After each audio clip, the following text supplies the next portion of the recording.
Hello dear student. तो यहाँ पे मैं आपके लिए वीवीआई इंग्लिश का ऑब्जेक्टिव क्वेश्चन लेकर आ गया हूँ, जो सीधे से डायरेक्ट रूप से आपके एग्जाम में ऐसे क्वेश्चन देखने को मिलेगा। यहाँ से जेक बोर्ड इंग्लिश। अब आपको बिल्कुल घबराने की जरूरत नहीं है। बहुत आपको डर लग रही थी ना, मैं धबा आपके लिए धांसू धांसू ट्रिक और वीडियो लेकर आ रहा हूँ यहाँ पे, ठीक है। तो ये भी सबसे मोस्ट इंपॉर्टेंट क्वेश्चन लेकर आ गया हूँ। देखिए स्टार्ट करते हैं। फर्स्ट है, who is the poet of the poem the ball poem.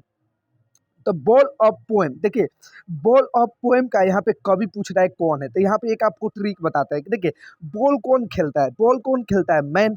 Ball कौन खेलता है? मैन खेलता है, ठीक है। तो मैन इसमें देखिए बॉल यानी गेंद, गेंद मैन खेलता है। तो मैन देखिए यहाँ ऑप्शन में ये देखिए जॉन बैरी मैन, यहाँ पे मैन दिया गया है, ठीक है। तो इसका सही आंसर होगा जॉन बैरी मैन, ठीक है। थोड़ा सा डिस्टर्ब होता होगा तो सॉरी, थोड़ा आज छठ पूजा है तो बगल में शोर भी हो रहा है, वहाँ सॉन्ग वगैरह बज रहे हैं तो थोड़ा कंप्रोमाइज कीजिएगा, ठीक है। चलिए आगे हमारा क्वेश्चन है सेकंड नंबर जॉन बैरीमन होगा, 2 नंबर ऑप्शन सही हो जाएगा, ठीक है। चलिए सेकंड नंबर क्वेश्चन है, सारे क्वेश्चन को आपको अच्छे ढंग से याद कर लेना है, ठीक है। यहाँ से क्वेश्चन आपके एग्जाम में बिल्कुल नहीं छूटेगा, सारा का सारा फोड़ के आएंगे, मैं वादा करता हूँ, ठीक है ना। सारे क्वेश्चन आपको कराऊंगा, वीवीआई जितना निचोड़ क्वेश्चन कराऊंगा आपको। Who was compose the poem fire and ice, ठीक है। फायर एंड आइस यानी फायर आग और बर्फ का जो बर्फ से जो पोएम है वो किससे कंपोज किया गया है। तो इसका सही आंसर हो जाएगा रॉबर्ट फ्रॉस्ट। रॉबर्ट फ्रॉस्ट से कंपोज किया गया है फायर और आइस को, ठीक है। चलिए तो इसका ऑप्शन 3 नंबर इसका राइट हो जाएगा, ठीक है। चलिए अब आगे चलते हैं अपने 3 नंबर क्वेश्चन की तरफ। 3 नंबर क्वेश्चन आपको समझाने की कोशिश करते हैं, ठीक है। सारे क्वेश्चन को अच्छे ढंग से प्रिपरेशन कर लीजिएगा। मोस्ट इंपॉर्टेंट वीवीआई क्वेश्चन आपके लिए सारा मैं लेकर आता हूँ और आया भी हूँ और हमेशा आता भी रहूँगा, ठीक है। यहाँ पे सभी सब्जेक्ट की तैयारी जोर तोड़ से मैं कराता हूँ। कल साइंस में आपने 4 कर आए हैं एकदम, मैंने क्या ही बताऊँ, मतलब क्वेश्चन मतलब 35 ये बहुत पूछ दिया गया है जो मेरा पढ़ाया हुआ है, ठीक है। चलिए 3 नंबर है, some people say that the world we will end the. देखिए यहाँ पे हिंदी में भी लिखा गया है। आप सोचेंगे कि सर हिंदी में भी आएगा क्या? नहीं, वहाँ हिंदी में नहीं आएगा, इंग्लिश में ही आएगा। लेकिन आपको समझने के लिए यहाँ मैं हिंदी में भी टाइप कर दिया हूँ, ठीक है। तो इसका हिंदी है, कुछ लोग कहते हैं कि दुनिया डैश में खत्म हो जाएगी, ठीक है। तो यहाँ पे फायर और आइस यानी आग और बर्फ, तो इसमें से हो जाएगा 1 और 2 दोनों, यानी 1 और 2 बोथ, यानी option 3 is the right answer हो जाएगा, ठीक है। यानी 3 का सही आंसर हो जाएगा ऑप्शन 3, ठीक है। कुछ लोग कहते हैं कि दुनिया डैश में खत्म हो जाएगी, some people say that the world will end in, ठीक है। तो इसका सही आंसर हो जाएगा 1 और 2 बोथ, यानी ऑप्शन 3 इसका सही आंसर हो जाएगा। बर्फ भी यानी फायर भी यानी आग और आइस यानी बर्फ, ठीक है। तो ए और बी दोनों, ठीक है, यानी option 3 is the right answer हो जाएगा। चलिए अगले क्वेश्चन की तरफ चलते हैं। अगला क्वेश्चन आपको समझाता हूँ, ठीक है। फायर और आइस दोनों। चलिए अब नेक्स्ट क्वेश्चन है 4 नंबर कि fire is the symbol of. Fire किसका सिंबल है, ठीक है। यहाँ पे है ऑप्शन है, देखिए यहाँ पे love and warmth, vigour and strength और लॉस्ट इंडलेस डिजायर्स। तो यही हो जाएगा लॉस्ट एंड इंडलेस डिजायर्स, ठीक है। चलिए तो ये वाला ऑप्शन 3 नंबर ऑप्शन इसका सही हो जाएगा, ठीक है। आगे किसका सिंबल है? तो हमारा लॉस्ट एंड डिजायर, ठीक है। यहाँ 3 वासना और अंतहीन इच्छाएं, ठीक है। देखिए जो इंसान की इच्छा होती है वो कभी नहीं खत्म होती है। अगर किसी की इच्छा है कि घर लेने की, तो घर लेने के बाद इच्छा होगी कि एक नया सा कार ले ले। कार लेने के बाद इच्छा होगी कि एक नया अच्छा सा फोन ले ले, एप्पल आईफोन का, ठीक है। तो मनुष्य की यह इच्छाएं कभी मतलब खत्म नहीं होती है, ठीक है। उनकी इच्छा बढ़ते जाती है, जितनी सामने आती है उतना बढ़ते जाती है। तो option 3 is the right answer हो जाएगा, वासना और अंतहीन इच्छा, ठीक है। चलिए 5 है, ice is the symbol of. Ice यानी बर्फ किसका सिंबल है, ठीक है। इसका सही आंसर बताइए। जो आइस जो है वो किसका सिंबल है? तो हेट्रेड का, हेट्रेड यानी घृणा का, ठीक है। हेट्रेड याद रखिएगा, ठीक है। सारे क्वेश्चन को आपको याद कर लेना है अच्छे तरीके से, सीधे से डायरेक्ट रूप से यहाँ से क्वेश्चन आपको देखने को मिलेगा। जैसे मैं साइंस में कराया था वैसे वादा करता हूँ इंग्लिश में भी कराऊंगा, बिल्कुल आप घबराना मत।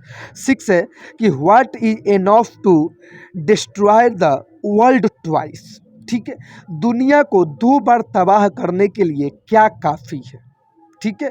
तो यहाँ पे हेट्रेड यानी घृणा, ठीक है। दुनिया को 2 बार तबाह करने के लिए क्या काफ़ी है? तो hatred. What is enough the destroyed the world twice, ठीक है। हेट्रेड इसका सही आंसर हो जाएगा, हेट्रेड याद रखिएगा, ठीक है। चलिए 7 है Robert Frost poem is, Robert Frost poem है, इसका सही आंसर हो जाएगा डस्ट ऑफ स्नो और आइस एंड फायर, यानी दोनों हो जाएगा, डस्ट ऑफ स्नो भी होगा, आइस एंड फायर भी होगा, यानी बोथ 1 एंड 2 हो जाएगा इसका सही ऑप्शन। ठीक है, option 3 is the right answer हो जाएगा। ठीक है, चलिए 8 नंबर क्वेश्चन है who shook the dust of snow from the hemlock tree, hemlock के पेड़ से बर्फ की धूल किसने झाड़ी, हेमलोक के पेड़ से बर्फ की धूल किसने झाड़ी, सही आंसर बताइए, तो कौवे ने, क्रो ने। ठीक है, क्रो ने, कौवे ने।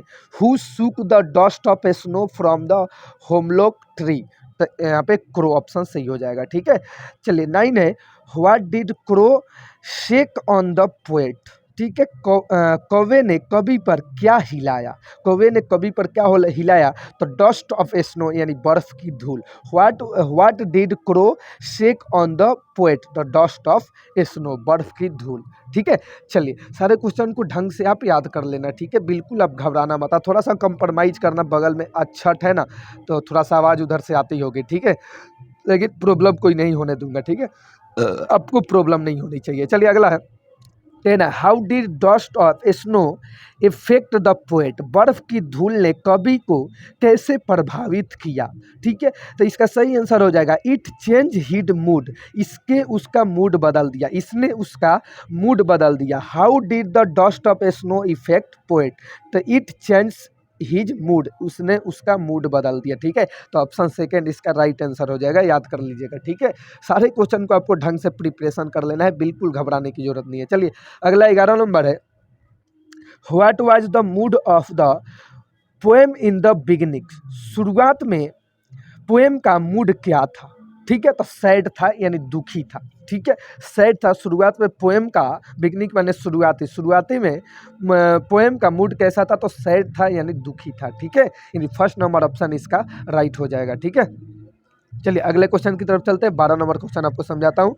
12 नंबर क्वेश्चन है what gave poet hot A change of mood, कवि के हृदय की मनोदशा में क्या परिवर्तन आया। ठीक है, तो इसका सही आंसर हो जाएगा dust of snow, dust of snow, option first is the right answer हो जाएगा। ठीक है, याद रखिएगा सारे क्वेश्चन को। चलिए अगला 13 नंबर है the crow and hemlock tree symbolise, ठीक है, इसका सही आंसर हो जाएगा सौरो यानी दुख, ये पहले भी बताया था। ठीक है, the crow and होमलॉक tree symbolised, तो इसका सही आंसर हो जाएगा सौरो, सौरो यानी दुख। ठीक है, चलिए अगला क्वेश्चन है, यहाँ पे अगला क्वेश्चन आपको समझाने की कोशिश करते हैं। 14 नंबर इसका सौरो यानी दुख। ठीक है, यानी कि जो हेमलॉक जो कौवे है हेमलॉक के ट्री पर क्या सिम्बलाइज करते हैं, क्या दिखाते हैं, तो सौरो यानी दुख।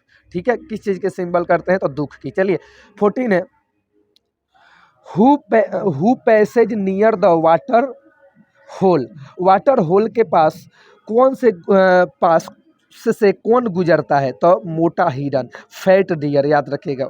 वाटर होल के पास से कौन गुजरता है, तो होल वाटर। ठीक है, सॉरी मोटा हिरन। चलिए 15 है where should the tiger hide to himself, बाघ को अपने लिए कहाँ छिपना चाहिए, बाघ को अपने लिए कहाँ छिपना चाहिए, सही आंसर बताइए, तो लंबी घास की छाया में, in the shadow of the long grass, in the shadow of the long grass, यानी option 2 is the right answer हो जाएगा, ऑप्शन 2 इसका सही आंसर हो जाएगा, याद रखिएगा। ठीक है, चलिए अगला क्वेश्चन है, यहाँ पे अगला क्वेश्चन आपको बताता हूँ।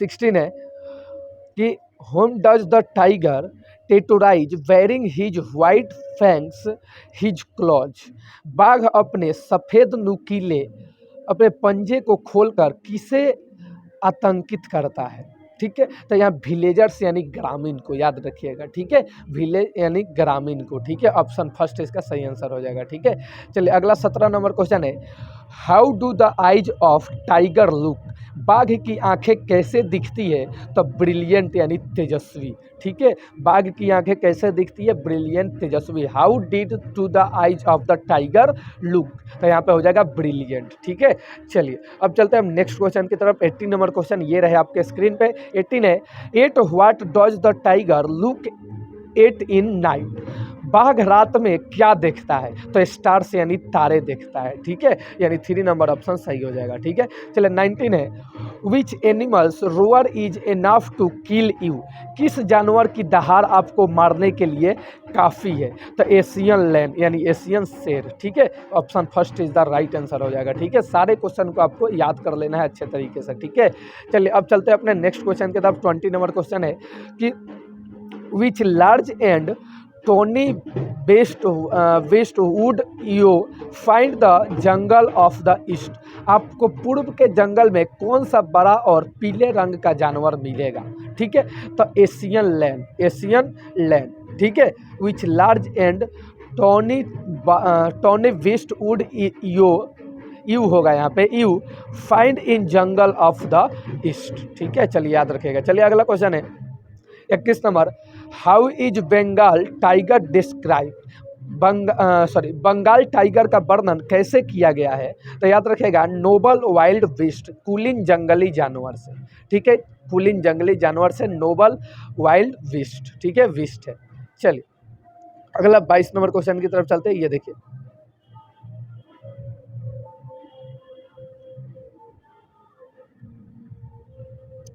चलिए तो ये हो जाएगा नोबल वाइल्ड वेस्ट, ठीक है। चलिए इसका सेकंड नंबर ऑप्शन सही हो जाएगा, ठीक है। चलिए अगला क्वेश्चन 22 नंबर है, which animal can we meet while walking in our yard? अपने यार्ड में टहलते हुए हम किस जानवर से मिल सकते हैं, सॉरी, तो बियर से यानी भालू से, ठीक है। चलिए तो याद रखिएगा ऑप्शन 4। अगला 23 नंबर है, who weeps while eating its prey? अपने शिकारी को खाकर कौन रोता है? अपने शिकारी को खाकर कौन रोता है? Who weeps while eating its prey? अपने शिकारी को खाकर कौन रोता है? तो क्रोकोडाइल यानी मगरमच्छ रोता है, ठीक है, यानी 3 नंबर ऑप्शन इसका राइट हो जाएगा, ठीक है। चलिए अगले क्वेश्चन की तरफ चलते हैं। अगला क्वेश्चन आपको समझाता हूँ। 24 नंबर क्वेश्चन ये रहे आपके स्क्रीन पे, ये है कि who smiles while catching its prey? कौन अपने शिकार को पकड़ते समय मुस्कुराता है? Who smiles while catching the prey? तो लकड़बग्गा हैना, ठीक है, हैना, याद रखिएगा, हैना, ठीक है। चलिए सारे क्वेश्चन को याद कर लेना है। अगला 25 नंबर है, which animals are the beast of prey? कौन से जानवर शिकारी जानवर है? तो याद रखिएगा इसका सही आंसर हैना भी है, क्रोकोडाइल भी है, यानी बोथ 1 and 2, यानी option 3 is the right answer हो जाएगा, ठीक है। जिसका 3 नंबर ऑप्शन सही हो जाएगा, ठीक है। चलिए अब अगले क्वेश्चन 26 नंबर क्वेश्चन की तरफ चलते हैं। 26 नंबर क्वेश्चन है कि what two things does a chameleon not have? गिरगिट के पास कौन सी 2 चीज़ें नहीं होती? ठीक है, तो इट ईयर्स एंड विंग्स, कान और पंख नहीं होते, ठीक है, तो ऑप्शन सेकंड हो जाएगा ईयर्स एंड विंग्स, ठीक है। चलिए कान और पंख नहीं होते। चलिए 27 है, what is the boy playing with? लड़का किसके साथ खेल रहा है? तो बॉल के साथ, ठीक है, ऊपर भी आपको बताया था, बॉल के साथ, ठीक है। 28 है, the boys is upset because the has lost his? लड़का परेशान है क्योंकि उसने अपना खोया बॉल यानी गेंद, उसने अपना बॉल खो दिया, ठीक है। चलिए तो याद रखिएगा 28 का फर्स्ट नंबर ऑप्शन सही हो जाएगा, ठीक है। चलिए अगला 29 नंबर है, where was the boy lost his ball? लड़के ने अपनी गेंद कहाँ खो दी? ठीक है, इन द वाटर यानी पानी में, इन द वाटर यानी option second is the right answer हो जाएगा, ठीक है। चलिए अगला क्वेश्चन की तरफ चलते हैं। 30 नंबर क्वेश्चन है, where was the boy staring down? लड़का कहाँ घूर रहा था? लड़का कहाँ घूर रहा था? तो हार्बर में, ठीक है, बंदरगाह में, हार्बर में बंदरगाह, ठीक है, हार्बर द बंदरगाह, ठीक है। चलिए what does the ball cost? एक बॉल की कीमत क्या है? तो यहाँ पे एक बॉल की कीमत 1 डाइम है, ठीक है, याद रखिएगा 1 डाइम, ठीक है, option second is the right answer हो जाएगा। 32 है, what does in the world possession means? ठीक है, इसका सही आंसर बताइए, तो लॉस्ट, ठीक है, कम खाना, याद रखिएगा, कम वासना, लॉस्ट कम वासना, ठीक है। 33 है, why does the poet decide not the Candolle the boy? कवि ने लड़के को संतावना न देने का निर्णय क्यों लिया? ठीक है, तो to get the boy sense of the responsibility, लड़के को जिम्मेदारी का बोध कराना, कसना, सॉरी, लड़के को जिम्मेदारी का बोध कसना, यानी option second is the right answer हो जाएगा। ठीक है, चले 34 है कि according to the poet what is the child learning, कवि के अनुसार बच्चा क्या सीख रहा है? तो याद रखिए हानि उठाना, टू बियर लॉस। ठीक है, तो चलिए यहाँ पे मैंने अपने क्वेश्चन को एंड करता हूँ। ठीक है, और मिलते हैं नेक्स्ट वीडियो में नेक्स्ट पार्ट लेकर। ठीक है, तब तक के लिए good bye, love you all.